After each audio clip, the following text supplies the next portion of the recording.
राधे राधे दोस्तों, हमारे चैनल में आप सभी का स्वागत है।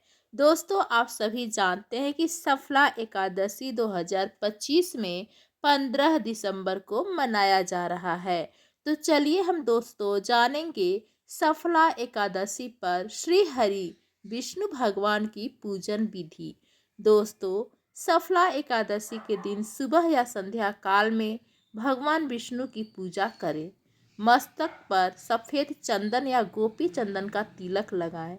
श्री हरि को पंचामृत ताजिया ऋतु फल अर्पित करें।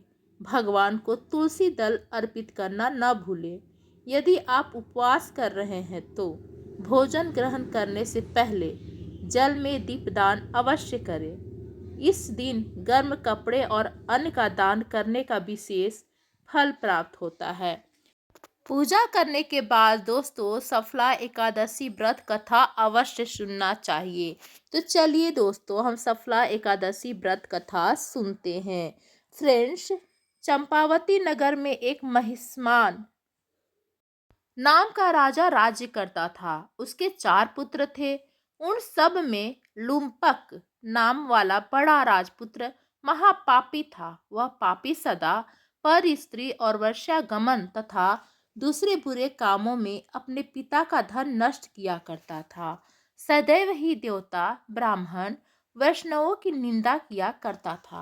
जब राजा को अपने बड़े पुत्र के ऐसे कुकर्मों का पता चला तो उन्होंने उसे अपने राज्य से निकाल दिया। तब वह विचारने लगा कि कहाँ जाऊं, क्या करूं। अंत में उसे चोरी करने का निश्चय किया।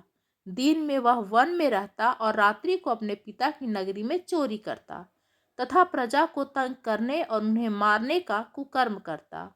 कुछ समय पश्चात सारी नगरी भयभीत हो गई। वह वन में रहकर पशु आदि को मारकर खाने लगा। नागरिक और राज्य के कर्मचारी उसे पकड़ लेते, किंतु राजा के भय से छोड़ देते। वन में एक अति प्राचीन विशाल पीपल का वृक्ष था। लोग उसकी भगवान के समान पूजा करते थे। उसी वृक्ष के नीचे वह महापापी लुम्पक रहा करता था। इस वन को लोग देवताओं की क्रीड़ा स्थली मानते थे। कुछ समय पश्चात पौष कृष्ण पक्ष की 10वीं के दिन वह वस्त्रहीन होने के कारण शीत के चलते सारी रात्रि सो नहीं सका। उसके हाथ पैर अकड़ गए।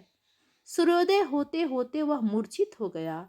दूसरे दिन एकादशी को मध्याह्न के समय सूर्य की गर्मी पाकर उसकी मूर्छा दूर हुई। गिरता पड़ता वह भोजन की तलाश में निकला।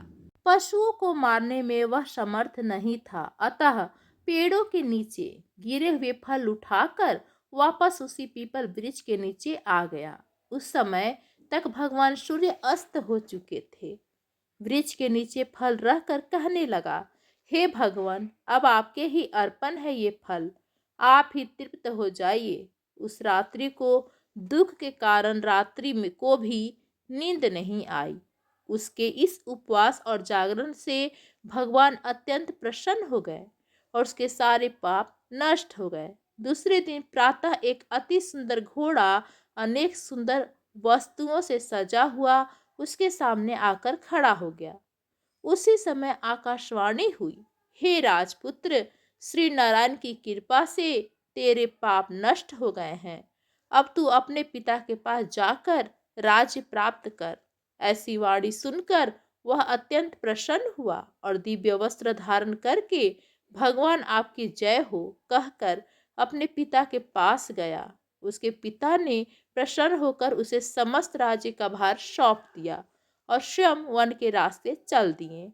अब लुम्पक शस्त्रानुसार राज्य करने लगा। उसके स्त्री पुरुष आदि सारा कुटुंब भगवान नारायण का परम भक्त हो गया।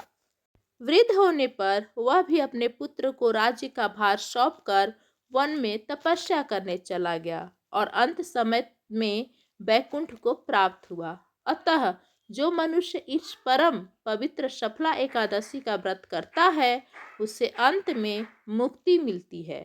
जो नहीं करते वे पूंछ और सींगों से रहित पशुओं के समान हैं। इस सफला एकादशी के महत्व को पढ़ने से अथवा श्रवण करने से मनुष्य को अश्वमेध यज्ञ का फल मिलता है। तो दोस्तों, आप लोगों को कैसी लगी सफला एकादशी की कथा? प्लीज़ हमें कमेंट करके ज़रूर बताएं। धन्यवाद दोस्तों।